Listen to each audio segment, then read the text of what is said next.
Hello everyone, welcome to Namrata educates. आज हम लोग एमपी ग्रुप 2 सब ग्रुप 3 का 15वां मॉक टेस्ट सॉल्व करेंगे। इसके पहले के मॉक टेस्ट की प्रैक्टिस करना चाहते हो, पीवाईक्यू की प्रैक्टिस करना चाहते हो तो ऊपर आई बटन में प्लेलिस्ट का लिंक आ रहा है, तो वहाँ जाकर कर सकते हो। इसके अलावा टेलीग्राम चैनल ज्वाइन कर लेना, वहाँ पर आपको पीडीएफ मिल जाएगी, प्रीवियस ईयर क्वेश्चन पेपर की लिंक मिल जाएगी, तो वहाँ से जाके भी आप प्रैक्टिस कर सकते हो। तो एग्ज़ाम स्टार्ट हो गई है आपकी। कैसे जा रहे हैं पेपर? कुछ बच्चों के पेपर हुए हैं, अभी काफ़ी सारी पोस्ट के लिए पेपर होना बाकी है, तो वो भी हो जाएंगे। अच्छे से प्रैक्टिस करो। तो आज का टेस्ट स्टार्ट करते हैं। कॉपी पेन उठा लो, आंसर नोट डाउन करते जाना, सही आंसर से मैच करना और लास्ट में आपका जो भी स्कोर हो वो ज़रूर कॉमेंट करना। तो स्टार्ट करते हैं। पहला क्वेश्चन है, हाल ही में कोपरा जलाशय को किस राज्य की पहली रामसर साइट घोषित किया गया है? मध्य प्रदेश की, राजस्थान की, तमिलनाडु की या फिर छत्तीसगढ़ की? कोपरा जलाशय किस राज्य की पहली रामसर साइट बनी है? तो ऑप्शन डी छत्तीसगढ़ इसका सही आंसर हो जाएगा। अभी तक छत्तीसगढ़ में कोई भी रामसर साइट नहीं थी। छत्तीसगढ़ की पहली रामसर साइट कौन सी है? कोपरा जलाशय। और अब भारत में कितनी रामसर साइट हो गई है? 96। कल शायद मैंने 91 बताया था, वो उस क्वेश्चन के अकॉर्डिंग था। और अब भारत में टोटल कितनी रामसर साइट है? 96।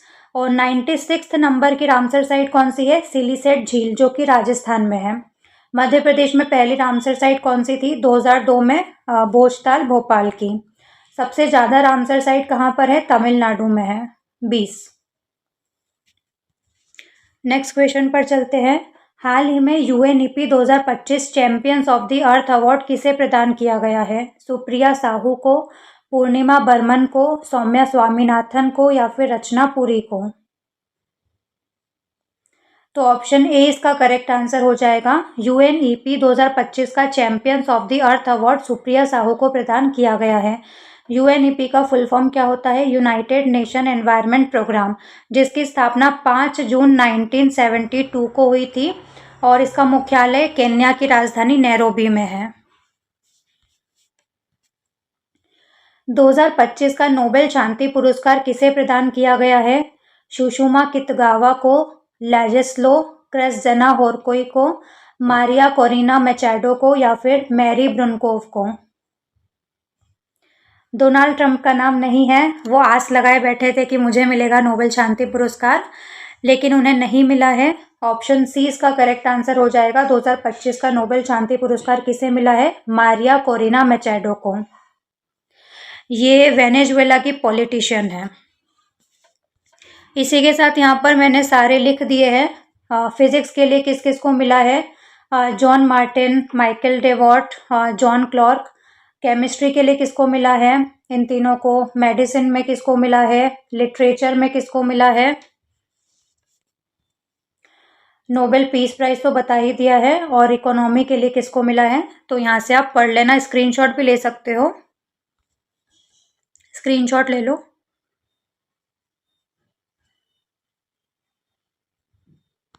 ठीक है, आगे चलते हैं।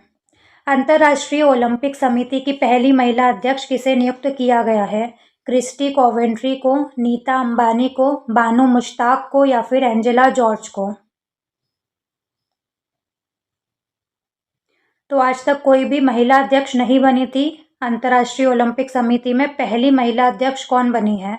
तो ऑप्शन ए इसका करेक्ट आंसर हो जाएगा। क्रिस्टी कोवेंट्री, ये जिम्बाब्वे से है। बानू मुश्ताक को हाल ही में 2025 का अंतर्राष्ट्रीय बुकर पुरस्कार दिया गया है हार्ट लैम्प के लिए। चीतों का तीसरा घर किस अभयारण्य को बनाया गया है? कूनो पालनपुर, गांधी सागर, नौरादेही या फिर रातापानी?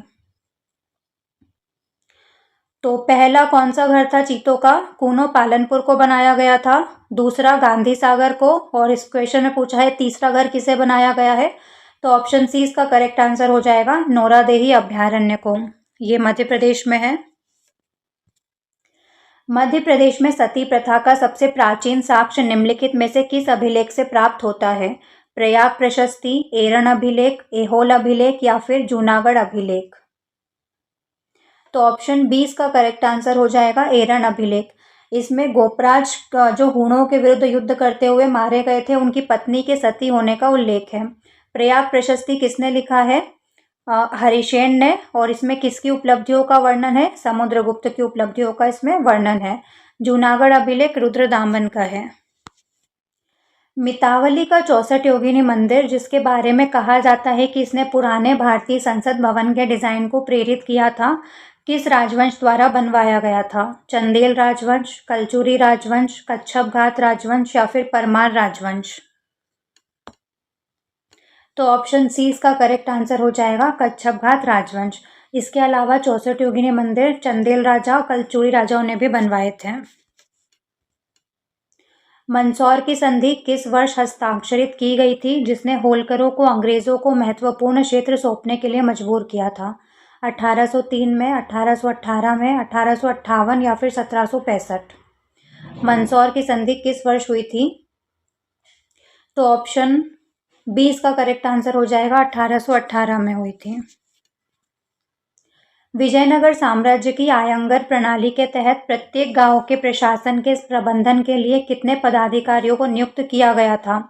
8, 10, 12 या फिर 15? विजयनगर साम्राज्य की स्थापना किसने की थी? हरिहर और बुक्का ने। और इसमें चलाई गई आयंगर प्रणाली में गांव के प्रशासन के प्रबंधन के लिए 12 अधिकारियों को नियुक्त किया गया था। तो ऑप्शन सी इसका करेक्ट आंसर हो जाएगा। भारतीय संविधान के तहत सिविल सेवकों के लिए प्रसाद का सिद्धांत, डॉक्ट्राइन ऑफ प्लेजर, किस अनुच्छेद द्वारा सीमित है, जो ये सुनिश्चित करता है कि उन्हें औपचारिक जांच के बिना बर्खास्त नहीं किया जा सकता? आर्टिकल 301, आर्टिकल 311, आर्टिकल 315 या फिर आर्टिकल 320? तो ऑप्शन 20 का करेक्ट आंसर हो जाएगा, आर्टिकल 311। जब भारतीय रिजर्व बैंक आरबीआई सरकारी प्रतिभूतियों को बेचकर ओपन मार्केट ऑपरेशन संचालित करता है, तो अर्थव्यवस्था पर इसका क्या प्राथमिक प्रभाव होता है?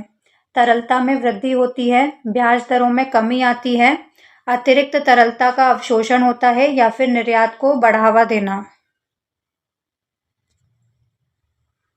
तो ऑप्शन सी इसका करेक्ट आंसर हो जाएगा, एब्सॉर्प्शन ऑफ एक्सेस लिक्विडिटी, अतिरिक्त तरलता का अवशोषण। गिलोटिन बजट सत्र के दौरान उपयोग की जाने वाली एक संसदीय प्रक्रिया है। ये क्या दर्शाती है? कदाचार के लिए सदस्य को निष्कासित करना, बिना चर्चा के अनुदान की सभी शेष मांगों को पारित करना, सदन को अनिश्चित काल के लिए स्थगित करना या फिर पूरे वित्त विधेयक को खारिज करना? गिलोटिन का मतलब क्या होता है? तो ऑप्शन 20 का सही आंसर हो जाएगा, बिना चर्चा के अनुदान की सभी शेष मांगों को पारित कर देना। दर्शन शास्त्र की पुष्टि मार्ग शाखा की स्थापना निम्नलिखित में से किस संत ने की थी? रामानुज ने, वल्लभाचार्य ने, माधवाचार्य ने या फिर निम्बार्क ने? तो ऑप्शन 20 का करेक्ट आंसर हो जाएगा, पुष्टि मार्ग शाखा की स्थापना किसने की थी? वल्लभाचार्य ने। अकबर की भू राजस्व की दहसाला प्रणाली के तहत उस भूमि के लिए किस शब्द का प्रयोग किया जाता था जिस पर हर साल खेती की जाती थी और उसे कभी खाली नहीं छोड़ा जाता था? पड़ती, चाचर, पोलज या फिर बंजर? तो ऑप्शन सी इसका करेक्ट आंसर हो जाएगा, पोलज। जिस पर हर साल खेती की जाती थी उसको कभी खाली नहीं छोड़ा जाता था। 4 भूमियों में, 4 प्रकार की भूमियों में डिवाइड किया था, पोलज, पड़ती, चाचर और बंजर। पोलज जिस पर हर साल खेती होती थी, कभी खाली नहीं छोड़ते थे। पड़ती 1-2 साल तक उसको खाली छोड़ते थे ताकि वापस से उसकी फर्टिलिटी रिकवर हो जाए। चाचर को लगभग 3-4 साल तक खाली छोड़ देते थे, और बंजर जिसको 5 से ज़्यादा साल के लिए खाली छोड़ दिया जाता था। लेग्रांजे पॉइंट 1, जहां भारत का आदित्य L1 मिशन स्थित है, पृथ्वी से लगभग कितने किलोमीटर की दूरी पर स्थित है? 15 lakh kilometre, 38 lakh kilometre, 1500 lakh kilometre या फिर 5 लाख किलोमीटर? तो आदित्य L1 जो सौर मिशन था, इसमें L1 का मतलब क्या होता है? Lagrange point. पृथ्वी से लगभग कितने किलोमीटर की दूरी पर है? तो ऑप्शन ए इसका करेक्ट आंसर हो जाएगा, 1.5 मिलियन किलोमीटर या फिर 15 लाख किलोमीटर। ऊर्ध्वपातन सब्लिमेशन की प्रक्रिया के दौरान एक पदार्थ सीधे ठोस से गैस में बदल जाता है, ठोस से लिक्विड में चेंज हुए बिना डायरेक्ट गैस में परिवर्तन होने की प्रक्रिया को क्या कहा जाता है? ऊर्ध्वपातन या फिर सब्लिमेशन। तो निम्नलिखित में से किस जोड़े में केवल वे पदार्थ हैं जो ऊर्ध्वपातन से गुजरते हैं, जो लिक्विड में नहीं बदलते हैं, डायरेक्ट गैसियस स्टेट में चेंज हो जाते हैं? बर्फ और सूखी बर्फ, कपूर और अमोनियम क्लोराइड, नेफ्थलीन और साधारण नमक, आयोडीन और मैग्नीशियम रिबन।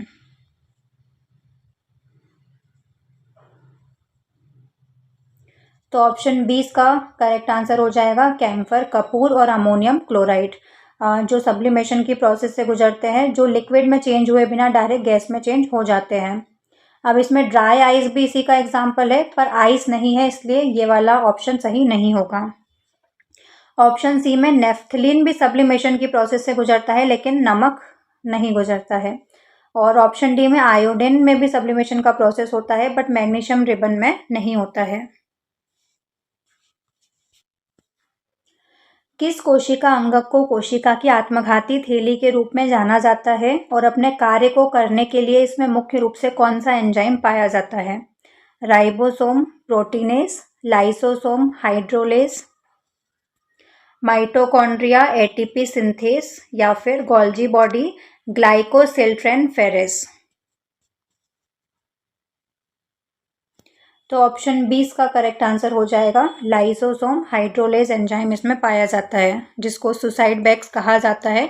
जब भी कोई सेल डैमेज होता है तो ये एंजाइम्स रिलीज होते हैं जो कि अपने सेल को खुद ही खाने लगते हैं। यदि 6 ओम, 12 ओम, 4 ओम के 3 प्रतिरोधों को समानांतर पैरेलल जोड़ा जाता है तो परिपथ का समतुल्य प्रतिरोध क्या होगा? 22 ओम, 0.5 ओम, 4 ओम या फिर 2 ओम। तो पैरेलल जोड़ना है तो 1/R1 plus 1/R2 plus 1/R3। तीनों का एलसीएम कितना हो जाएगा? 12। 6 2 ज़ा 12, 12 1 ज़ा 12, 4 3 ज़ा 12, 6/12। ठीक है, इनको प्लस करेंगे तो कितना आ रहा है? 6/12। 6 1 ज़ा 6, 6 2 ज़ा 12, तो 1/2। तो 1/R की वैल्यू क्या आ रही है? 1/2। इसको उल्टा कर देंगे तो R की वैल्यू क्या आ जाएगी? 2। तो ऑप्शन डी इसका करेक्ट आंसर हो जाएगा। समतुल्य प्रतिरोध कितना होगा? 2 ओम। वाटर गैस का मुख्य घटक क्या होता है जिसका उपयोग मेथनॉल के औद्योगिक निर्माण और ईंधन के रूप में किया जाता है? CH4 और CO, CO और H2, CO और N2 या फिर CO2 और H2। किसको वाटर गैस कहा जाता है? तो CO plus H2। Carbon monoxide और हाइड्रोजन गैस को वाटर गैस कहा जाता है, तो ऑप्शन 20 का करेक्ट आंसर हो जाएगा। और हमेशा दो के बीच में कंफ्यूजन रहता है, वाटर गैस और प्रोड्यूसर गैस। तो water gas CO plus H2 होती है, producer gas CO plus N2 होती है, याद रखना, कंफ्यूज मत होना। देखो पानी में क्या होता है? हाइड्रोजन ऑक्सीजन, तो H2 और O, हाइड्रोजन तो वाटर गैस हो जाएगा, और CO प्लस N2 जो बची हुई है वो कौन सी हो जाएगी? Producer gas. प्रकाश विद्युत प्रभाव, जिसके लिए अल्बर्ट आइंस्टाइन को नोबेल पुरस्कार मिला था, इसके संबंध में निम्नलिखित में से कौन सा कथन सही है? उत्सर्जित इलेक्ट्रॉनों की गतिज ऊर्जा प्रकाश की तीव्रता पर निर्भर करती है। प्रकाश के टकराने और इलेक्ट्रॉनों के उत्सर्जन के बीच एक महत्वपूर्ण समय अंतराल होता है। फोटो इलेक्ट्रॉनों की अधिकतम गतिज ऊर्जा आपतित प्रकाश की आवृत्ति के सीधे अनुपातिक होती है, या फिर प्रकाश की सभी आवृत्तियों पर प्रकाश विद्युत उत्सर्जन होता है। क्या सही है? तो ऑप्शन सी इसका करेक्ट आंसर हो जाएगा। फोटो इलेक्ट्रॉनों की जो अधिकतम गतिज ऊर्जा आपतित प्रकाश की आवृत्ति के सीधे अनुपातिक होती है, डायरेक्टली प्रोपोर्शनल होती है। आवर्त सारणी में किसी आवर्त में बाएं से दाएं जाने पर विद्युत ऋणात्मकता और परमाणु त्रिज्या में सामान्यतः क्या परिवर्तन होता है? विद्युत ऋणात्मकता बढ़ती है, परमाणु त्रिज्या घटती है, विद्युत ऋणात्मकता घटती है, परमाणु त्रिज्या घटती है, विद्युत ऋणात्मकता बढ़ती है, परमाणु त्रिज्या घटती है, या फिर विद्युत ऋणात्मकता घटती है और परमाणु त्रिज्या बढ़ती है। जब आवर्त सारणी में लेफ्ट से राइट जाएंगे तो विद्युत ऋणात्मकता और परमाणु त्रिज्या में क्या परिवर्तन आएगा? तो ऑप्शन सी इसका करेक्ट आंसर हो जाएगा। विद्युत ऋणात्मकता बढ़ती है और परमाणु त्रिज्या घटती है। एक परमाणु से दूसरे परमाणु में या एक या अधिक इलेक्ट्रॉनों के पूर्ण स्थानांतरण से किस प्रकार का रासायनिक बंध बनता है जिसके परिणाम स्वरूप स्थिर विद्युत आकर्षण होता है? सहसंयोजक बंध, उपसहसंयोजक बंध, आयनिक बंध या फिर धात्विक बंध?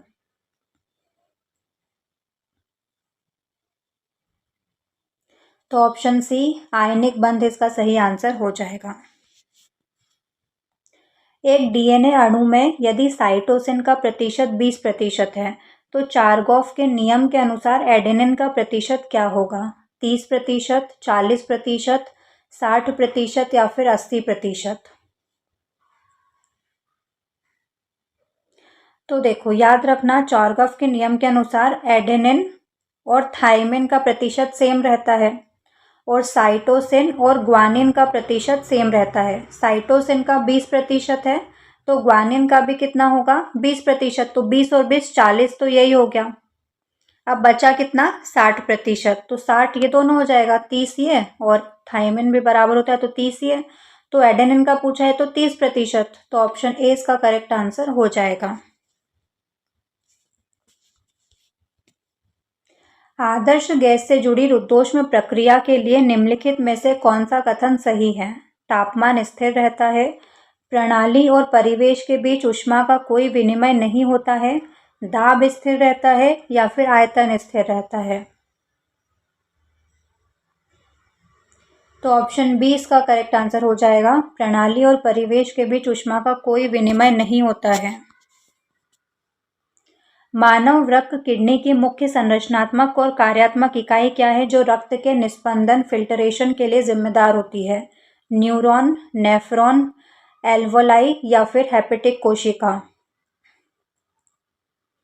तो ऑप्शन बी नेफ्रॉन इसका करेक्ट आंसर हो जाएगा। एक किडनी में कितने नेफ्रॉन्स होते हैं? लगभग 10 लाख, 1 मिलियन नेफ्रॉन से मिलकर बनती है एक किडनी। न्यूरॉन किसकी इकाई है? नर्वस सिस्टम की, एल्वोलाई लंग्स की और हेपेटिक कोशिका लीवर की। साबुनीकरण वसा तेलों के जल अपघटन द्वारा साबुन बनाने की प्रक्रिया है। इस प्रक्रिया के दौरान प्राप्त होने वाला रासायनिक सह उत्पाद बाय प्रोडक्ट क्या है? मेथेनॉल, ग्लिसरॉल, एथेनॉइक अम्ल या फिर सोडियम क्लोराइड? कौन सा बाय प्रोडक्ट बनता है? तो ऑप्शन बी इसका करेक्ट आंसर हो जाएगा, ग्लिसरॉल।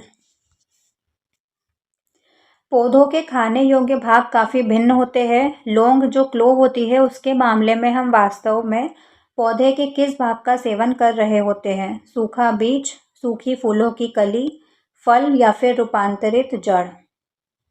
तो option be dried flower bud, सूखी फूलों की कली इसका सही आंसर हो जाएगा।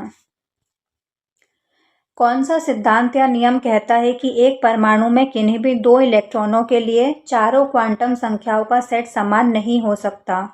हुंड का नियम, ऑफबाउ का सिद्धांत, पाउली का अपवर्जन सिद्धांत या फिर हाइजेनबर्ग का सिद्धांत?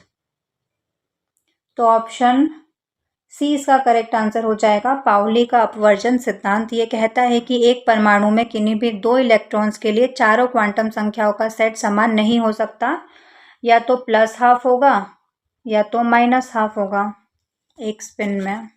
यदि दो द्रव्यमानों के बीच की दूरी दोगुनी कर दी जाए तो उनके बीच गुरुत्वाकर्षण आकर्षण बल का क्या होगा? दोगुना हो जाता है, समान रहता है, 1/4 हो जाता है या फिर 4 गुना हो जाता है? तो इसका फॉर्मूला क्या होता है? F = G m1 m2 upon में r²। तो F और R में क्या संबंध है कि ये इन्वर्सली प्रोपोर्शनल है। ठीक है, अब R की जगह क्या हो जाएगा? 2R हो जाएगा। तो F = 1/2R का स्क्वायर। तो ये 2 दूनी 4, तो मतलब 1/4। तो गुरुत्वाकर्षण बल कितना हो जाएगा? 1/4, 1/4। तो ऑप्शन सी इसका करेक्ट आंसर हो जाएगा, इट बिकम्स 1/4। स्थिर आयतन पर गैस के दिए गए द्रव्यमान का दाब उसके परम ताप के सीधे आनुपातिक होता है। ये कथन किस गैस नियम का प्रतिनिधित्व करता है? बॉयल का नियम, चार्ल्स का नियम, गैलुसेक का नियम या फिर एवोगैड्रो का नियम? तो बॉयल का नियम क्या होता है? P is inversely proportional to 1/V, जिसमें T कांस्टेंट होता है, तो ये तो नहीं है। स्थिर आयतन पर गैस के दिए गए द्रव्यमान का दाब उसके परम ताप के सीधे अनुपातिक होता है। बॉयल का नियम नहीं है। चार्ल्स का नियम क्या होता है? V is directly proportional to T, जिसमें P कांस्टेंट होता है। गैलुसेक का नियम क्या होता है? P is directly proportional to T, जिसमें V कांस्टेंट होता है। और एवोगेड्रो का नियम क्या होता है? V is directly proportional to N, जिसमें P और T दोनों कांस्टेंट होते हैं। तो अब देख लो क्वेश्चन में, स्थिर आयतन पर, तो ये V स्थिर आयतन पर गैस के दिए गए द्रव्यमान का दाब मतलब P उसके परम ताप के सीधे अनुपातिक होता है। तो ऑप्शन सी इसका करेक्ट आंसर हो जाएगा, गैलुसेक का नियम। हिंदी वर्णमाला में अयोगवाह वर्ण कौन से हैं? ई, उ, अह या फिर आ? तो मैंने वर्णमाला पूरा पढ़ाया था, उसमें बताया था अयोगवाह वर्ण कौन से होते हैं, जो ना तो स्वर है ना व्यंजन, या फिर स्वर भी हो सकते हैं व्यंजन भी हो सकते हैं। तो ऐसे वर्णों को अयोगवाह वर्ण कहते हैं। अम और अह अयोगवाह वर्ण होते हैं। तो ऑप्शन सी इसका करेक्ट आंसर हो जाएगा। अयोगवाह वर्ण कौन से होते हैं? अम और अह। शुद्ध वर्तनी का चयन करना है, जानवी को कैसे लिखते हैं?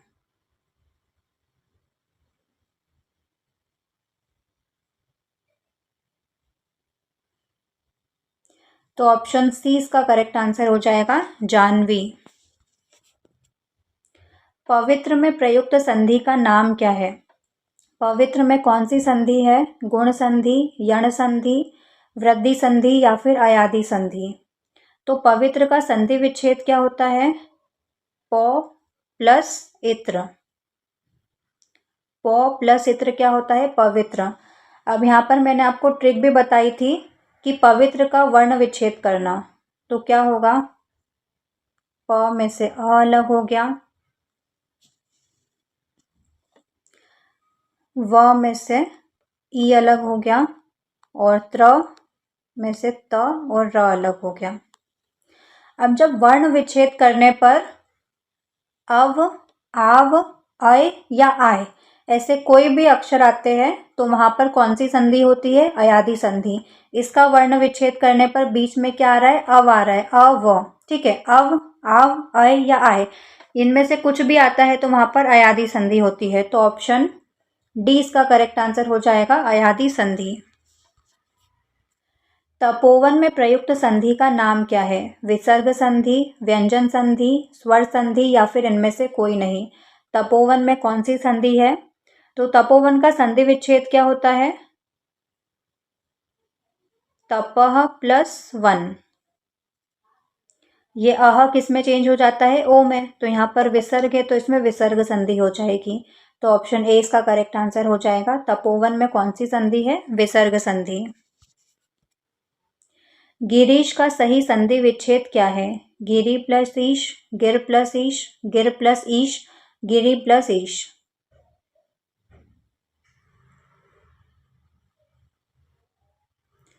क्या सही आंसर होगा? तो ऑप्शन ए इसका करेक्ट आंसर हो जाएगा, गिरी प्लस ईश। यशोदा में प्रयुक्त संधि का नाम क्या है? विसर्ग संधि, व्यंजन संधि, स्वर संधि या फिर इनमें से कोई नहीं? तो यशोदा का संधि विच्छेद क्या होता है? यशः प्लस दा। यशोदा का संधि विच्छेद क्या होता है? यशः प्लस दा। तो विसर्ग आ रहा है तो विसर्ग संधि। ऑप्शन ए इसका करेक्ट आंसर हो जाएगा। निर्वाह में प्रयुक्त उपसर्ग कौन सा है? निह, नी, निरी या फिर निर? निर्वाह शब्द में कौन सा उपसर्ग लगा हुआ है? उपसर्ग आगे लगते हैं। तो ऑप्शन डी इसका करेक्ट आंसर हो जाएगा, निर। निर्वाह में उपसर्ग कौन सा है? निर। निर्वासित में प्रत्यय कौन सा है? इक, नी, इत या फिर सित? तो प्रत्यय शब्द के पीछे लगते हैं। निर्वासित में कौन सा प्रत्यय है? इत। तो ऑप्शन सी इसका करेक्ट आंसर हो जाएगा। देवासुर में कौन सा समास है? कर्मधारय समास, द्वंद्व समास, तत्पुरुष समास या फिर बहुव्रीहि समास? तो देवासुर मतलब देव और असुर, तो यहाँ पर ऑप्शन बी द्वंद्व समास हो जाएगा। नरोत्तम में कौन सा समास है? तत्पुरुष समास, अव्ययी भाव समास, द्वंद्व समास या फिर कर्मधारय समास? तो नरोत्तम मतलब नरों में उत्तम, तो ऑप्शन ए तत्पुरुष समास इसका सही आंसर हो जाएगा। संधि समास सब पढ़ाए थे, आप चैनल विजिट करोगे तो आपको प्लेलिस्ट मिल जाएगी हिंदी ग्रामर की, वहां से जाके पढ़ सकते हो। सूर्य शब्द का स्त्रीलिंग क्या होगा? सूर्या, सूर्यो, सूर्यानी या फिर सूर्यागी? सूर्य शब्द का स्त्रीलिंग बताना है, तो ऑप्शन ए सूर्या इसका करेक्ट आंसर हो जाएगा। वैसे सूर्या बहुत से लड़कों का नाम भी रखते हैं, साउथ की मूवीज में मैंने हीरो का नाम सुना है सूर्या, है ना, लेकिन सूर्या स्त्रीलिंग शब्द है। कौन सा शब्द बहुवचन है? प्राण, लड़का, किताब या फिर माता? कौन सा शब्द बहुवचन है? तो ऑप्शन ए प्राण इसका सही आंसर हो जाएगा। इनमें से कौन सी शब्द अशुद्ध है? कौन सा शब्द अशुद्ध है? कल्याण, रसायन, पुण्य या फिर कलश? कल्याण तो बिल्कुल सही लिखा है, रसायन भी बिल्कुल सही लिखा है, कलश भी सही लिखा है। पुण्य में प में छोटे ऊ की मात्रा आती है, पुण्य, तो ऑप्शन सी इसका करेक्ट आंसर हो जाएगा। निम्नलिखित में से कौन सा रात्रि का पर्यायवाची नहीं है? शया, क्षणदा, त्रियामा या फिर प्रमादा? तो रात्रि का पर्यायवाची नहीं पूछा है, रात्रि का पर्यायवाची नहीं है, तो ऑप्शन डी प्रमादा इसका सही आंसर हो जाएगा, क्योंकि प्रमादा का मतलब क्या होता है? Younger women. तो शया, क्षणदा, त्रियामा ये सब किसके पर्यायवाची है? रात्रि के। नेक्स्ट क्वेश्चन पर चलते हैं। उस हमले का नाम क्या है जहां एक हमलावर दो संचार करने वाले पक्षों के बीच खुद को स्थापित करता है ताकि गुप्त रूप से संदेशों को रोक सके और रिले कर सके? Fishing, SQL injection, man in the middle attack या फिर डिनाइल ऑफ सर्विस अटैक? तो जहां पर दो लोग कम्युनिकेट कर रहे हैं वहां पर खुद को स्थापित कर लेता है हैकर, तो उसको बोलते हैं man in the middle attack, तो ऑप्शन सी इसका करेक्ट आंसर हो जाएगा। जहां उन कम्युनिकेट करने वालों को पता नहीं चलता है कि कोई हमारे बीच आ चुका है। Which among the following keys use for checking grammar and spelling? कौन सी की का यूज होता है ग्रामर और स्पेलिंग चेक करने के लिए? F3, F5, F7 या फिर F9? तो ऑप्शन सी F7 इसका करेक्ट आंसर हो जाएगा। ग्रामर और स्पेलिंग चेक करने के लिए F7 की का यूज किया जाता है। विच of the following is the another name for the error और बग इन सॉफ्टवेयर और हार्डवेयर? एरर बोलते हैं, बग बोलते हैं, और क्या कहा जाता है? लीच, स्क्वाइट, स्लग या फिर ग्लिच? तो एरर को ग्लिच भी कहा जाता है, तो ऑप्शन डी इसका करेक्ट आंसर हो जाएगा। ISV का फुल फॉर्म क्या होता है? Independent software vendor, independent software venture, undependable software ways या फिर इलिजिबल सॉफ्टवेयर वेंडर? तो ऑप्शन ए इसका करेक्ट आंसर हो जाएगा, independent software vendor. What is the maximum amount of data that a channel can transmit called as? Jitter rate, through output, bandwidth या फिर none of the above? वो maximum amount of data जो channel transmit कर सकता है उसको क्या कहा जाता है? बैंडविड्थ, तो ऑप्शन सी इसका करेक्ट आंसर हो जाएगा। विच of the following files can be send through an MMS? MMS के थ्रू हम कौन सी फाइल भेज सकते हैं? इमेज, वीडियो, ऑडियो या फिर ऑल ऑफ द अबव? तो ऑप्शन डी इसका करेक्ट आंसर हो जाएगा। इमेज भी, वीडियो, ऑडियो सभी तरह की फाइल हम MMS के थ्रू भेज सकते हैं। What happens usually when we delete an email? क्या होगा यूजुअली जब हम ईमेल को डिलीट करते हैं? तो it is moved to the trash folder, trash folder में चला जाता है। It gets permanently deleted, permanently delete हो जाता है। It is moved to the outbox, outbox में चला जाता है, या फिर it keeps a copy in the inbox, inbox में उसकी कॉपी रहती है। तो ऑप्शन ए इसका करेक्ट आंसर हो जाएगा। जब भी हम ईमेल को डिलीट करते हैं तो यूजुअली वो ट्रैश फोल्डर में चला जाता है। What do we call a malware that block access to the victim's data and threatens to publish or delete it unless money is paid? क्या कहेंगे उसको? एडवेयर, रैंसमवेयर, आइडेंटिटी थेफ्ट या फिर ड्रॉपर। तो कोई भी विक्टिम है उसके डेटा को तब तक के लिए ब्लॉक कर लिया जाता है और उसको धमकी दी जाती है कि डेटा को पब्लिश कर दिया जाएगा या डिलीट कर दिया जाएगा अगर आप मनी पे नहीं करते हो। किडनैपिंग जैसा केस होता है, जैसे किसी को किडनैप किया है, किसी बच्चे को किडनैप किया है और उससे फिरौती की रकम मांगते हैं कि आप जब तक पैसा नहीं दोगे तब तक नहीं छोड़ेंगे। तो उसी तरह का है कि डेटा तब तक नहीं रिलीज करेंगे, तब तक नहीं देंगे, या तो पब्लिश कर देंगे या डिलीट कर देंगे अगर आप पैसा नहीं देते हो तो ऑप्शन बी इसका करेक्ट आंसर हो जाएगा, ransomware. Which of the following can access the server? Web client, user, web browser या फिर वेब सर्वर। कौन सर्वर को एक्सेस कर सकता है? तो ऑप्शन ए इसका करेक्ट आंसर हो जाएगा, web client. Approximately how many terabytes are in a petabyte? 1000, 1024, 1 million या फिर 1 बिलियन। एक पेटाबाइट में कितने टेराबाइट होते हैं? तो ऑप्शन बी इसका सही आंसर हो जाएगा, 1024। Peripherals are typically internal components like CPU, external devices like printers, software programmes या फिर मेमोरी टाइप्स। पेरिफेरल्स क्या होते हैं?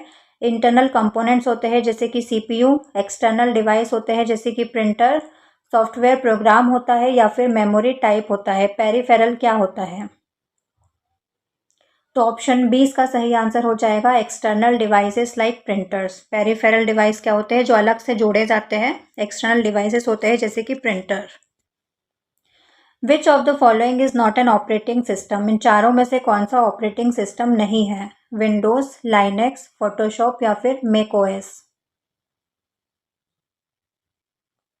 तो विंडोज़ ऑपरेटिंग सिस्टम है, लाइनेक्स भी ऑपरेटिंग सिस्टम है, मैक ओएस भी ऑपरेटिंग सिस्टम है। ऑप्शन सी इसका करेक्ट आंसर हो जाएगा। फोटोशॉप कोई भी ऑपरेटिंग सिस्टम नहीं है। सुरक्षित वेब संचार के संदर्भ में संक्षिप्त नाम HSTS का पूर्ण रूप क्या है? High speed transfer service, hyper text secure topology standard, HTTP strict transport security या फिर hyperlink systematic token system. HSTS का फुल फॉर्म क्या होता है? तो ऑप्शन सी इसका करेक्ट आंसर हो जाएगा, HTTP strict transport security. Web development और एपीआई में WSDL का पूर्ण रूप क्या होता है? WSDL का फुल फॉर्म बताना है। Web services description language, web system data logic, wired software design layout या फिर वायरलेस स्टैंडर्ड डेफिनेशन लिस्ट। तो ऑप्शन ए इसका करेक्ट आंसर हो जाएगा। WSDL का फुल फॉर्म क्या होता है? Web services description language. Find odd one out from the given jumbled words. इनमें से कौन सा अलग है वो आपको बताना है।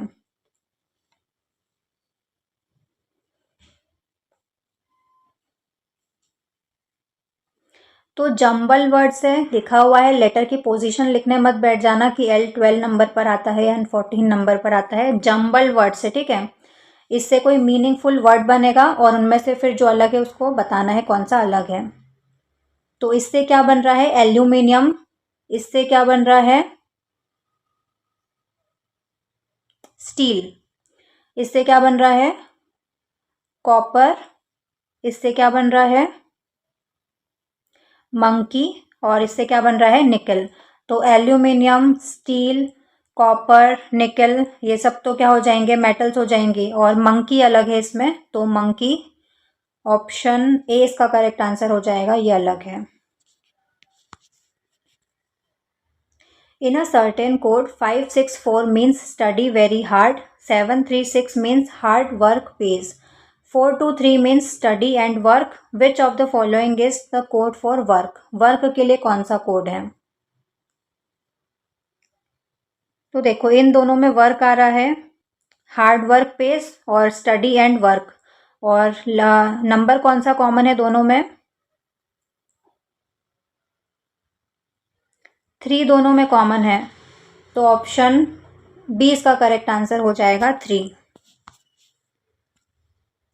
If white is called yellow, yellow is called blue, blue is called red, red is called black, black is called violet, violet is called green, then what would be the color of light emitting from bulb? Blue, red, yellow या फिर black?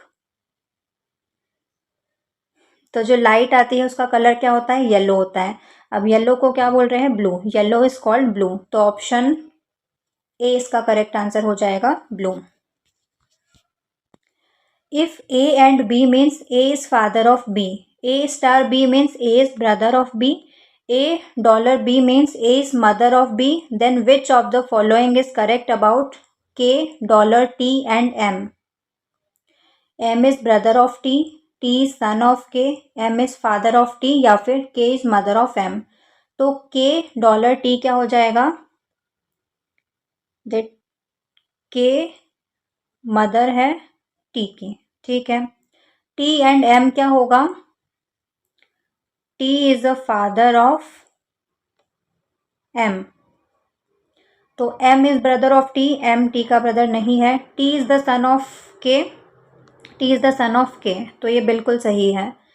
M is father of T नहीं, गलत है। K is mother of M गलत है, तो option B इसका correct answer हो जाएगा T is son of K। Kalyan is brother of Salman, Dhriti is sister of Atharv and daughter of Suchitra. Saloni is wife of Kalyan and is sister of Suchitra, Chuchi. How is Saloni related to Atharv? Aunt, grandmother, mother या फिर daughter? ये तो family man खुल गया यहाँ पर। Kalyan is brother of Salman, तो कल्याण भाई है सलमान का। Dhriti is sister of Atharva and daughter of Suchitra. Saloni is wife of Kalyan, Kalyan की वाइफ कौन है? सलोनी है। And is sister of Suchitra, और सुचित्रा की बहन है ये। सुचित्रा के 2 बच्चे हैं, अथर्व और धृति, तो ये इसकी मौसी हुई, आंट, तो ऑप्शन ए इसका करेक्ट आंसर हो जाएगा आंट। 343 संबंधित है 7 से, तो 512 किससे संबंधित होगा? 9, 6, 8 या फिर 2? तो 7 का क्यूब क्या होता है? 343। तो वैसे ही 512 किसका क्यूब होता है? 8 का। 512 8 का क्यूब, तो ऑप्शन सी इसका करेक्ट आंसर हो जाएगा। Find the next number in the series, इस सीरीज में नेक्स्ट नंबर क्या होगा? 81, 18, 49 या फिर 35? तो इंक्रीज भी हो रहा है, डिक्रीज भी हो रहा है ना? डिक्रीज हुआ, फिर इंक्रीज हुआ, फिर इंक्रीज हुआ, फिर डिक्रीज हुआ। देखो उसको अगर पलटते हैं, 61 को अगर 16 लिखते हैं तो ये 4 का स्क्वायर होता है। 52 को 25 लिखते हैं तो ये 5 का स्क्वायर होता है। 63 को 36 लिखते हैं तो ये 6 का स्क्वायर होता है। 94 को 49 लिखते हैं जो कि 7 का स्क्वायर है। 46 को 64 लिखते हैं जो कि 8 का स्क्वायर होता है। तो आगे 9 का स्क्वायर आएगा 81, और 81 को पलट के लिखेंगे, उल्टा लिखेंगे तो 1 8 18, तो ऑप्शन बी इसका करेक्ट आंसर हो जाएगा 18। इन अ रो ऑफ 26 गर्ल्स, एक रो में 26 लड़कियां हैं। When Sakshi shifted 4 places towards the left, Sakshi अपनी पोजीशन से 4 प्लेसेस लेफ्ट की तरफ शिफ्ट हो जाती है। She became 10th from the left and, अब लेफ्ट से उसकी पोजीशन क्या है? 10वें नंबर पर वो है। What was her earlier position from the right end of the row, अब राइट से उसकी पोजीशन बतानी है पहले जब वो शिफ्ट नहीं हुई थी तब। 10th, 11th, 13th या फिर 12th? तो टोटल कितनी लड़कियां है? 26। लेफ्ट से उसकी पोजीशन क्या है? 10th, अभी नई वाली। और जब वो शिफ्ट नहीं हुई थी तब उसकी पोजीशन क्या थी? लेफ्ट से 14th। अब राइट से हमको बतानी है उसकी पोजीशन, तो 26 में से 14 को माइनस कर देंगे तो कितना बचेगा 12। तो राइट से 12 लड़कियां उसके आगे है, तो मतलब वो 13वें नंबर पर होगी। 12 में 1 प्लस करेंगे तो 13th। तो ऑप्शन सी इसका करेक्ट आंसर हो जाएगा। राइट से उसकी पोजीशन क्या है 13th। Find the correct alternative which will replace the question mark. यहाँ पर क्वेश्चन मार्क की जगह पर क्या आएगा 49, 33, 27 या 44। तो 34 है, 7 है, 16 है और बीच में 43 है। 35 है, 4 है, 17 है, बीच में 48 है। 31 है, 6 है, 19 है। अब बीच में बताना है क्या आएगा।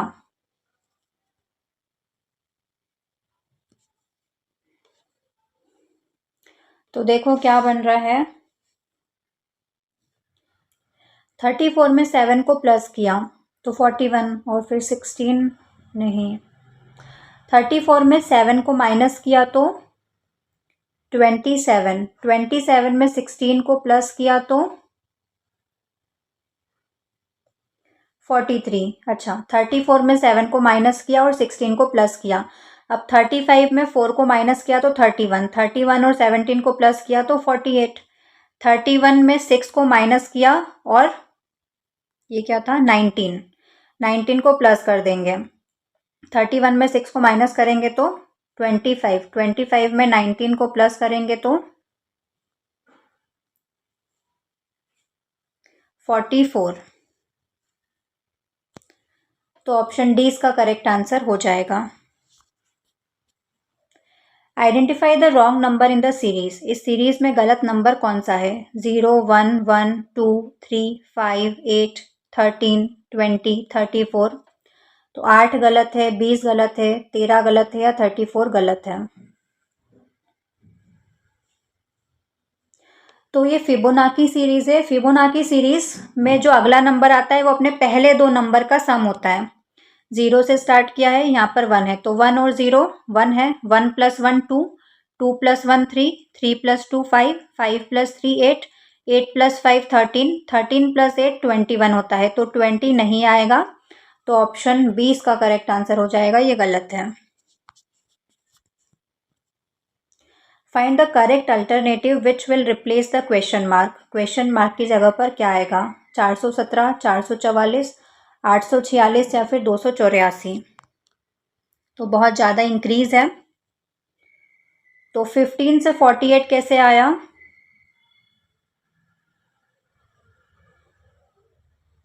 15 या 45 में 3 प्लस किया तो 48। 48 से 147 कैसे आया 48 में भी 3 का मल्टीप्लाई करके देखो 144 में 3 प्लस करेंगे तो 147। हाँ, अब 147 में 3 का मल्टीप्लाई करके 3 प्लस कर देंगे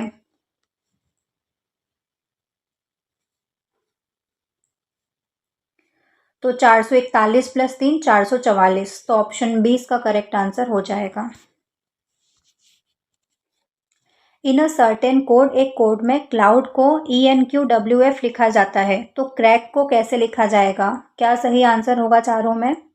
तो सी की पोजीशन 3, ई की 5, एल की 12, एन की 14। तो +2 का पैटर्न बन रहा है। सी में +2 करेंगे तो ई आएगा, जो कि बी और सी दोनों ऑप्शन में है। आर में +2 करेंगे तो टी आएगा। तो ऑप्शन 20 का करेक्ट आंसर हो जाएगा। बाकी भी चेक कर लो। ए में +2 करेंगे तो सी, और सी में +2 करेंगे तो ई, और के में +2 करेंगे तो एम। तो ऑप्शन 20 का सही आंसर हो जाएगा। 2 girls and 2 boys are playing carom and are seated at north, south, east and west direction. 4 बच्चे कैरम बोर्ड खेल रहे हैं, 2 लड़कियां और 2 लड़के। No boy is facing east. कोई भी लड़का ईस्ट की तरफ मुंह करके नहीं बैठा है। Person sitting opposite to each other are not of the same sex. जो अपोजिट बैठे हैं वो सेम सेक्स के नहीं है। 1 गर्ल इज फेसिंग साउथ। एक लड़की का मुंह साउथ की तरफ है। Which direction are the man facing. जो लड़के हैं वो किस तरफ मुंह करके बैठे हैं। South and east, east and west, north and west या फिर नॉर्थ एंड साउथ। तो ये मान लो कैरम बोर्ड रखा हुआ है, ठीक है, चारों बैठे हैं। No boy is facing east, तो ये ईस्ट है, इस साइड फेस करके कोई लड़का नहीं बैठा है, मतलब यहाँ पर कोई एक लड़की बैठी है। Person sitting opposite to each other are not of the same sex, जो अपोजिट है वो सेम सेक्स के नहीं है, यहाँ पर लड़की है तो इसके सामने एक लड़का बैठा होगा।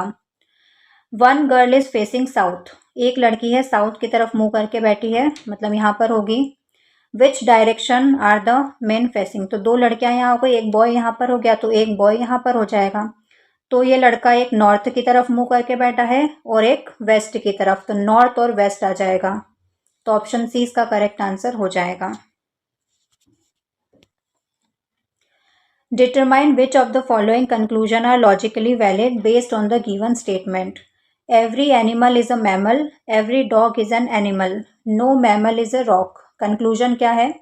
No dog is a rock, every dog is a mammal, certain mammals are dogs. Only conclusion 1 and 3 follow, all conclusions follow, only conclusion 1 and 2 follow, only conclusion 2 and 3 follow। तो बना के देख लो इसको। Every animal is a mammal, every dog is an animal, तो ये dog, ये animal और ये mammal. No mammal is a rock, no mammal is a rock. Conclusion देखते हैं। No dog is a rock, no dog is a rock, पहला वाला तो बिल्कुल सही है। Every dog is a mammal, every dog is a mammal, दूसरा वाला भी बिल्कुल सही है। Certain mammals are dogs, certain mammals are dogs, तो तीसरा भी बिल्कुल सही है। तो ऑप्शन बी इसका करेक्ट आंसर हो जाएगा, all conclusions follow. 6 friends, 6 friend हैं, अमित, रिया, सोहन, नेहा, वरुण और Pooja, are watching a movie in a theatre, theatre में मूवी देखने गए हैं, with the screen position in the north, है ना, नॉर्थ की तरफ मुँह करके बैठे हैं। They are seated in a specific arrangement based on the following conditions. Only Riya is sitting between Neha and Sohan, Riya कहाँ पर बैठी है? नेहा और सोहन के बीच में। Pooja is seated to the right of the Amit, Pooja Amit के राइट में है। Who is at the extreme left, Amit बिल्कुल लेफ्ट में है, उसके राइट में पूजा है। Varun is immediately to the right of Sohan, Sohan के राइट में वरुण है। Based on this arrangement determine who is sitting between Riya and Pooja, तो ये रिया और पूजा के बीच में कौन है? एन से नेहा, तो ऑप्शन डी इसका करेक्ट आंसर हो जाएगा। When he did not know, he was nervous and heard the hue and cry at midnight, what to do? The proper sequence should be, क्या proper sequence होगा इसका?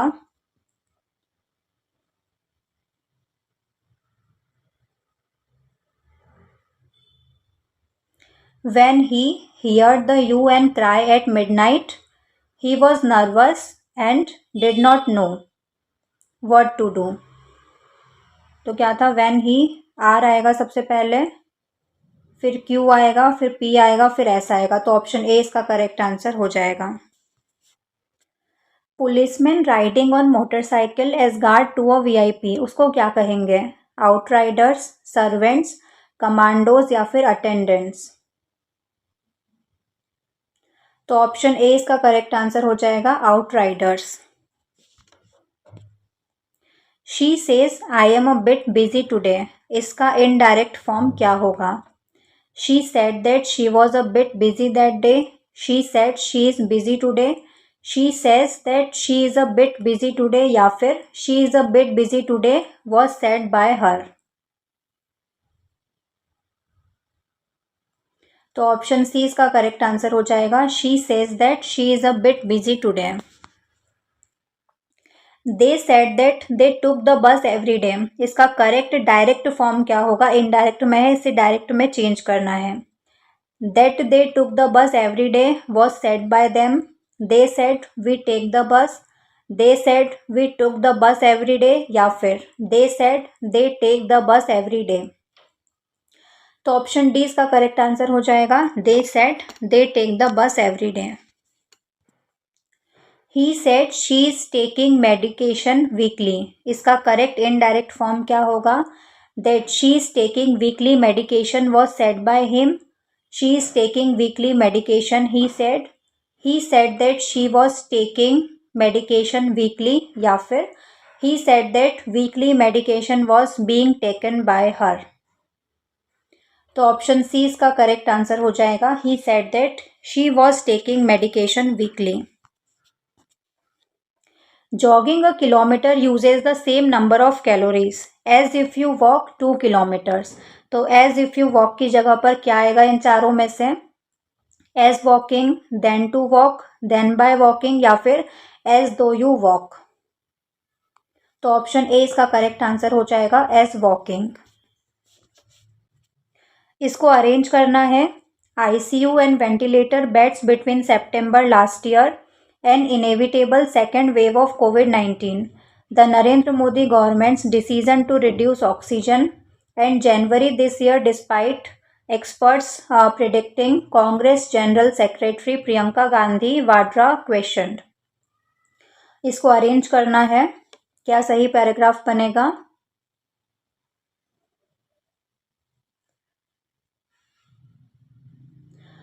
तो option C इसका correct answer हो जाएगा।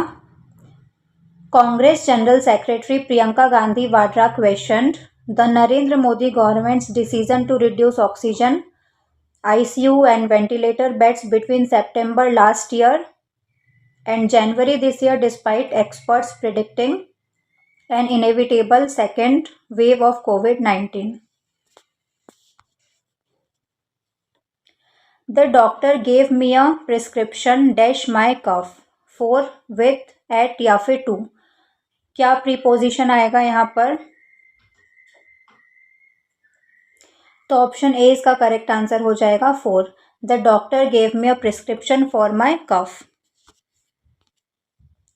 ही gave a talk dash the cause of dengue fever, of, on, for या फिर of, कौन सा प्रीपोजिशन आएगा?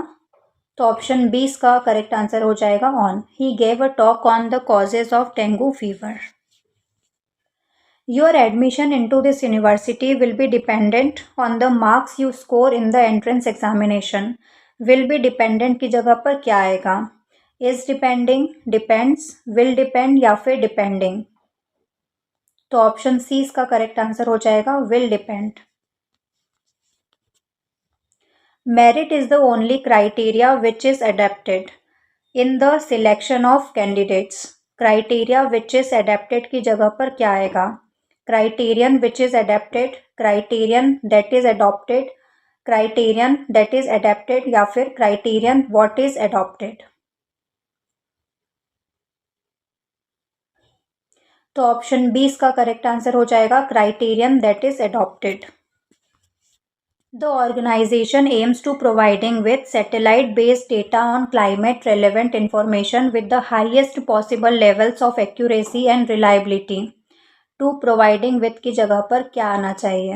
To provide with, at providing with, to provide या फिर टू द प्रोविजन ऑफ। तो ऑप्शन सी इसका सही आंसर हो जाएगा, to provide.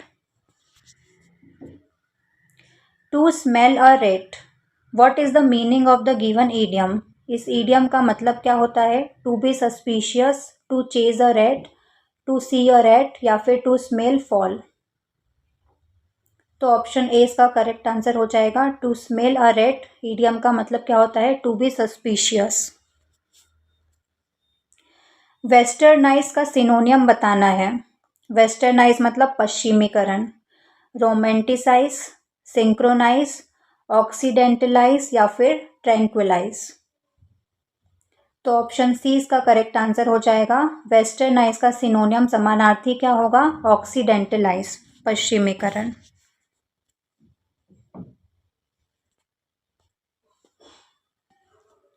The average of the marks obtained in an examination by 8 students was 51. 8 student का average marks कितने हैं? 51. 9 अदर स्टूडेंट्स वॉज 68 और अगले 9 स्टूडेंट्स का कितना एवरेज है? 68. The average marks of all 17 students was, तो टोटल 17 स्टूडेंट का एवरेज कितना होगा? 59, 59.5, 60 या फिर 60.5। तो 8 स्टूडेंट का 51 एवरेज है, तो 8 स्टूडेंट के टोटल मार्क्स कितने हो जाएंगे? 8 × 51, 408। और 9 स्टूडेंट का एवरेज है 68, तो 9 स्टूडेंट के मार्क्स कितने हो जाएंगे? 9 × 68,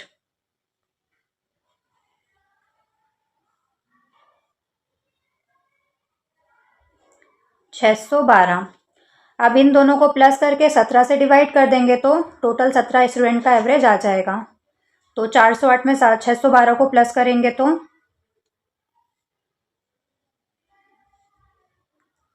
1020, 1020 में 17 को डिवाइड कर देंगे।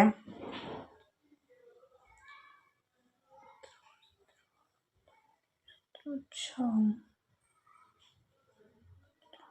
80, 0, 60। तो ऑप्शन 3, ऑप्शन सी इसका करेक्ट आंसर हो जाएगा। इन एन एग्जामिनेशन, एक एग्जामिनेशन में द मैक्सिमम एग्रीगेट मार्क्स जो स्टूडेंट को मिल सकते हैं वो कितने हैं? 1040। In order to pass the exam pass करने के लिए a student is required to get 676 marks. Student को एग्जाम पास करने के लिए 676 मार्क्स चाहिए। Meena got 624 marks. मीना को कितने मिले हैं? 624। By what percent did Meena fail in the exam? तो कितने परसेंट से मीना फेल हो गई है एग्जाम में? 5% से, 8%, 7% या फिर कैन नॉट बी डिटरमाइन। तो 676 में से 624 को माइनस कर देंगे। 676 चाहिए, उसको कितने आए हैं? 624, मतलब 52 नंबर से वो फेल हो गई है। हमको परसेंट निकालना है, तो टोटल एग्रीगेट कितना था? 1040, और परसेंट निकालने के लिए मल्टीप्लाई 100। तो 0 से 0 कट हो गया।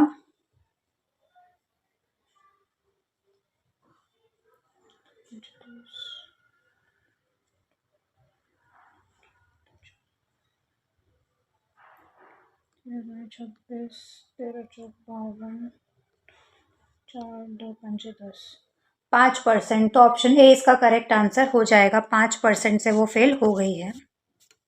A shopkeeper labeled the price of his articles so as to earn a profit of 30% on the cost price. एक शॉपकीपर इस तरह से लेबल लगाता है अपने सारी चीज़ों, सारे आर्टिकल्स पर, कि उसको कॉस्ट प्राइस पर 30% का प्रॉफिट हो। He then sold the articles by offering a discount of 10% on the label price. और लेबल प्राइस पे 10% का डिस्काउंट भी ऑफर करता है वो। What is the actual percent profit? तो एक्चुअल प्रॉफिट परसेंट बताना है जो उसने अर्न किया है इस डील में। 18%, 15%, 20% या फिर none of this.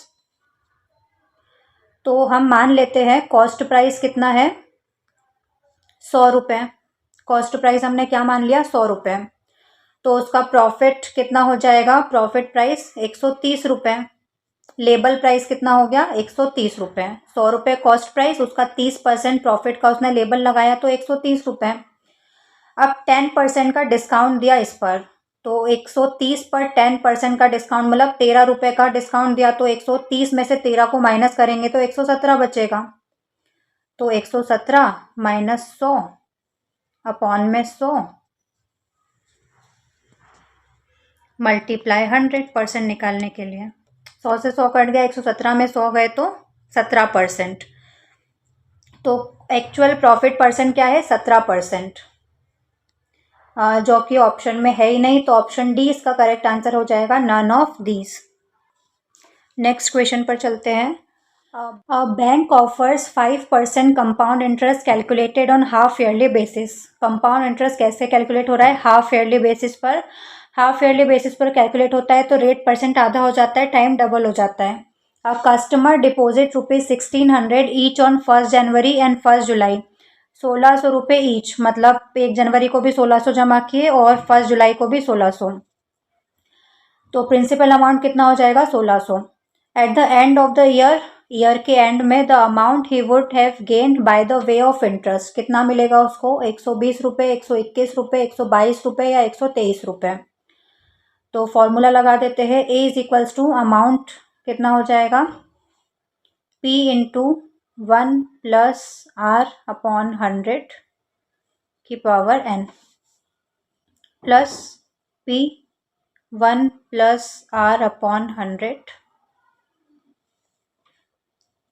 Principal amount कितना है 1600, मैं थोड़ा सा नीचे चली जाती हूँ, 1600 1 प्लस रेट परसेंट कितना है 5, और रेट आधा हो जाता है तो 5/2 मल्टीप्लाई 100 की पावर n 2 हो जाएगा। ये प्लस इसको नीचे लिख देती हूँ 1600, क्योंकि यहाँ पर क्या बोला है 1600 ईच, ठीक है, दोनों बार 1600 रुपये उसने जमा किए हैं। तो 1 प्लस 5/2 मल्टीप्लाई 100। नेक्स्ट पेज पर चलते हैं। इसको सिंप्लीफाई करोगे तो कितना आएगा 1600 इंटू 41/40 इंटू 41/40 प्लस 1600 इंटू 41/40। अब 1600 इंटू 41/40 तो कॉमन आ गया, इधर साइड क्या बचा 41/40 प्लस 1 बचा,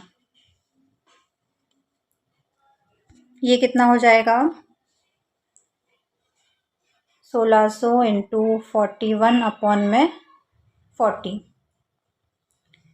एलसीएम ले लेंगे, कितना आएगा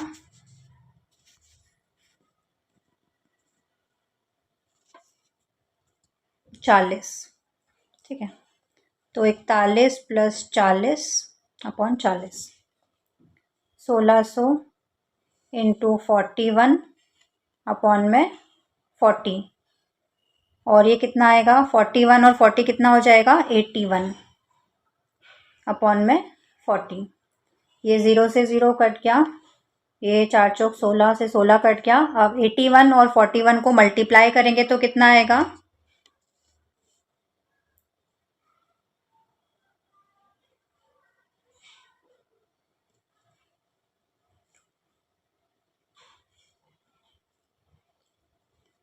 3321। तो अमाउंट कितना आ रहा है 3321। अब 3321 में से 1600 दो बार थे, 3200 हो गया, तो 3200 को माइनस करेंगे तो कितना आ जाएगा 121। तो ऑप्शन बी इसका करेक्ट आंसर हो जाएगा।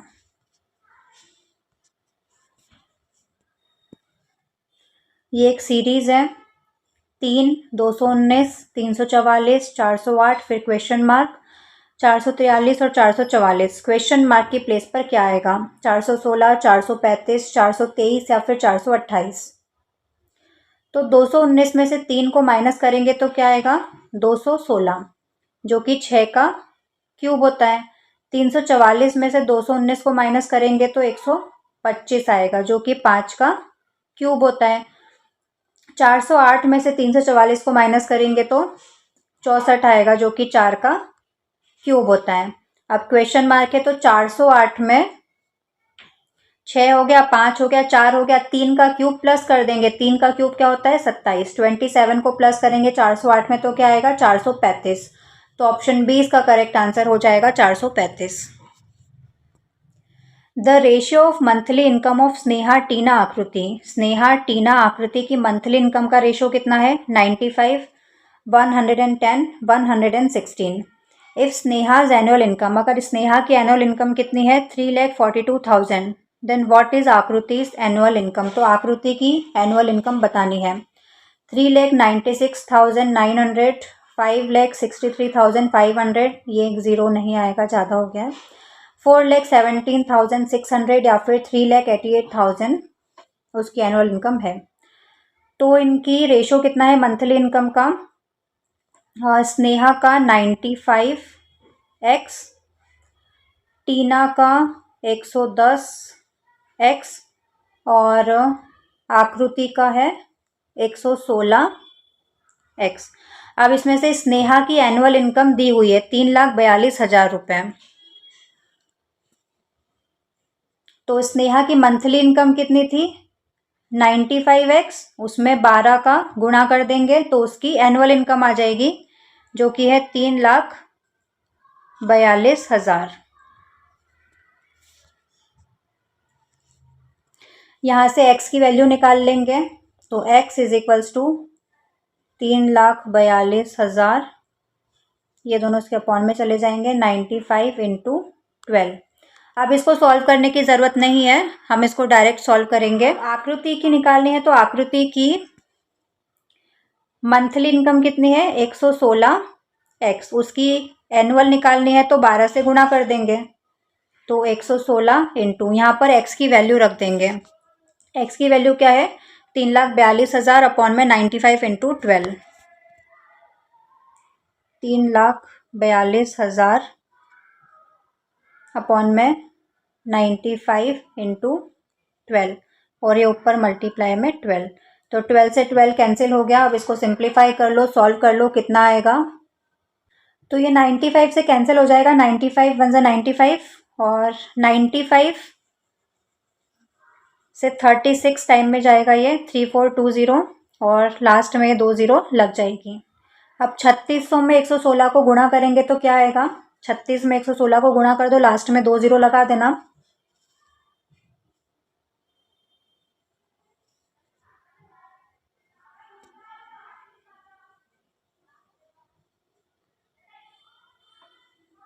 पॉज करके भी कर सकते हो।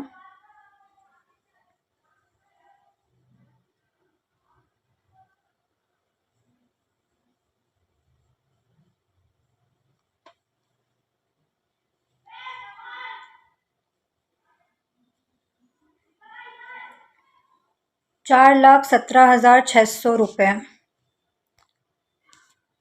तो ऑप्शन सी इसका करेक्ट आंसर हो जाएगा। Yesterday Preeti typed an essay of 5,000 words. कल प्रीति ने एक ऐसे टाइप किया था 5,000 वर्ड्स का। किस स्पीड पर, 60 वर्ड्स पर मिनट, 1 मिनट में 60 word. Today she type the same ऐसे, आज भी उसने सेम ऐसे टाइप किया है 5,000 वर्ड्स का, लेकिन उसकी स्पीड थोड़ी बढ़ गई है। कितनी, कल के कंपैरिजन में 15% उसकी स्पीड में इंक्रीज आया है। What is the approximate difference in the time she took to type yesterday and the time she took to type today? तो कल और आज के टाइम में कितना डिफरेंस है, 20 मिनट का, 30 मिनट का, 10 मिनट का या फिर 40 मिनट का। तो 60 वर्ड्स पर मिनट है ना, उसकी स्पीड में कितना इंक्रीज आया है, 15%, मतलब 115 अपॉन में 100। 0 से 0 कैंसिल, 5 2 ज़ा 10, 5 2 ज़ा 10, 5 3 ज़ा 15, 2 3 ज़ा 6, तो 69। अब कितना टाइप किया है, आज उसने, कल उसने टाइप किया था 60 वर्ड्स पर मिनट, आज कितना किया है, 69 वर्ड्स पर मिनट। अब टाइम का डिफरेंस निकालना है, तो 5,000 वर्ड्स थे, 60 वर्ड्स पर मिनट माइनस 5,000 वर्ड्स आज भी है और 69 वर्ड्स पर मिनट। 5,000 कॉमन ले लेंगे, अंदर क्या बचेगा, 1/60 माइनस 1/69। दोनों का एलसीएम ले लेंगे तो कितना आएगा, 5,000 तो बाहर ही रहेगा, 69 माइनस 60 अपॉन में 69 इंटू 60। अब इसका मल्टीप्लाई मत करना, 5,000 मल्टीप्लाई 69 में से 60 को माइनस करेंगे तो 9 अपॉन में 69 इंटू 60। 0 से 0 कट हो गया, 3 3 ज़ा 9, 3 2 ज़ा 6, ये 2 से काट देंगे, 250 टाइम्स, 3 1 ज़ा 3, 3 2 ज़ा 6, 3 3 ज़ा 9 और 23 से 250 का कट होगा तो 10 मिनट अप्रोक्स आ जाएगा आंसर, अप्रोक्स आएगा, पॉइंट में वैसे तो आंसर आ रहा है। तो ऑप्शन सी इसका करेक्ट आंसर हो जाएगा, 10 minutes approx. A 240 meter long train crosses a platform twice its length in 2 minutes. What is the speed of the train? Train की स्पीड बतानी है, 8 मीटर प्रति सेकेंड, 4 मीटर प्रति सेकेंड, 6 मीटर प्रति second या फिर कैन नॉट बी डिटरमाइंड। तो train की लेंथ कितनी है, 240 मीटर। प्लेटफॉर्म की लेंथ कितनी हो जाएगी, ट्वाइस है इसके, तो 240 इंटू 2, 480 मीटर प्लेटफॉर्म की लेंथ हो जाएगी। तो स्पीड निकालनी है ट्रेन की, तो speed is equals to distance upon time. Distance कितना है, 240 ट्रेन की लेंथ है और प्लेटफॉर्म के 480, दोनों को प्लस कर देंगे, कितना हो जाएगा, 720 अपॉन में टाइम कितना है, 2 मिनट, सेकेंड में कन्वर्ट करेंगे तो 120। 0 से 0 कट गया, बारछंग 72, तो 6 मीटर प्रति सेकंड। ट्रेन की स्पीड कितनी आ गई? ऑप्शन सी इसका करेक्ट आंसर हो जाएगा, 6 मीटर प्रति second. An aeroplane flies with an average speed of 756 kilometre per hour. एक एरोप्लेन की एवरेज स्पीड कितनी है? 756 किलोमीटर प्रति घंटा। A helicopter takes 48 hours to cover twice the distance covered by aeroplane in 9 hours. Aeroplane ने 9 घंटे में जितने डिस्टेंस कवर की है, हेलीकॉप्टर उस डिस्टेंस को 2 बार कवर करता है 48 घंटे में।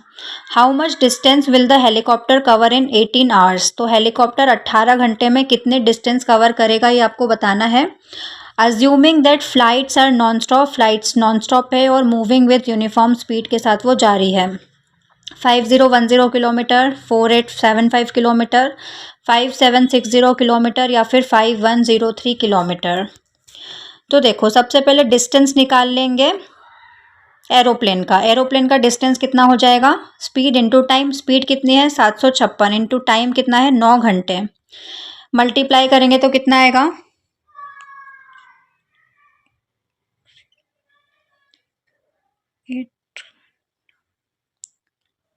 6804 किलोमीटर। तो एरोप्लेन का डिस्टेंस कितना आ गया? 6804 किलोमीटर। अब स्पीड निकालनी है हेलीकॉप्टर की, तो डिस्टेंस अपॉन टाइम आ जाएगा। डिस्टेंस कितना है? एरोप्लेन की डिस्टेंस का ट्वाइस है, तो 6804 में 2 का मल्टीप्लाई करेंगे, अपॉन में टाइम कितना ले रहा है? 48 घंटे। इसको सिंप्लीफाई करेंगे तो क्या आएगा?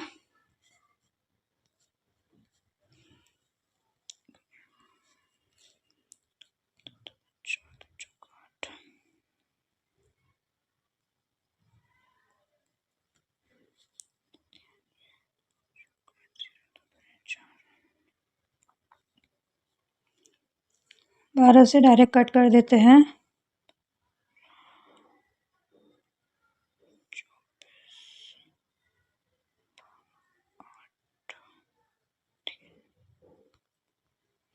283.5। स्पीड कितनी आ गई हेलीकॉप्टर की? 283.5 किलोमीटर पर आवर। अब डिस्टेंस निकालनी है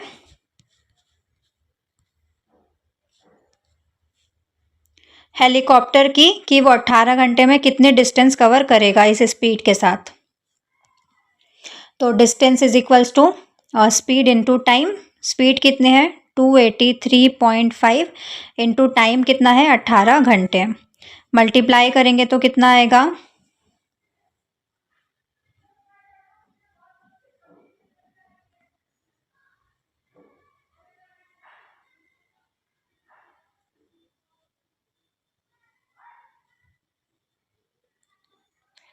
और ये पॉइंट के बाद एक डिजिट के बाद पॉइंट लग जाएगा तो ये 0 हट जाएगा, तो 5103 किलोमीटर। 18 घंटे में कितने डिस्टेंस कवर करेगा हेलीकॉप्टर? 5103। ऑप्शन डी इसका करेक्ट आंसर हो जाएगा। नेक्स्ट क्वेश्चन क्या है? In how many different ways can the letter of the word second be arranged. Second जो वर्ड है इसको कितने अलग अलग तरीकों से हम अरेंज कर सकते हैं? 720, 120, 5040 या फिर 270। तो देखो यहाँ पर 6 अलग अलग लेटर्स हैं, तो 6 फैक्टोरियल आ जाएगा। 6 into 5 into 4 into 3 into 2 into 1, इन सबको मल्टीप्लाई कर लो।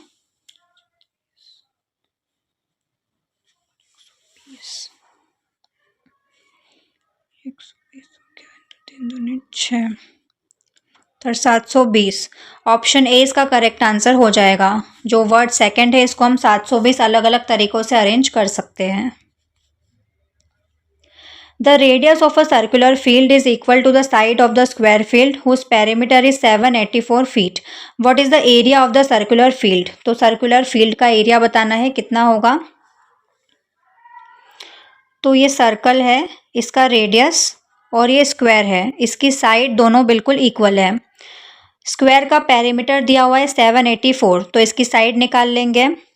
पेरीमीटर इज इक्वल्स टू 4 इंटू साइड होता है। पेरीमीटर कितना है? 784। 784 में 4 को डिवाइड करेंगे तो स्क्वायर की साइड आ जाएगी, और स्क्वायर की साइड और रेडियस सर्कल की बिल्कुल सेम है। डिवाइड कर दो इसको। 196 फीट।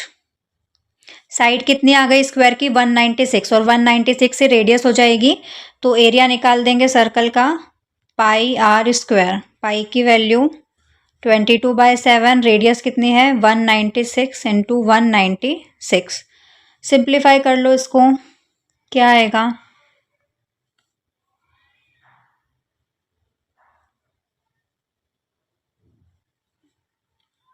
28। अब 22, 28 और 196 तीनों को मल्टीप्लाई कर लो। मैं मल्टीप्लाई कर देती हूँ डायरेक्ट।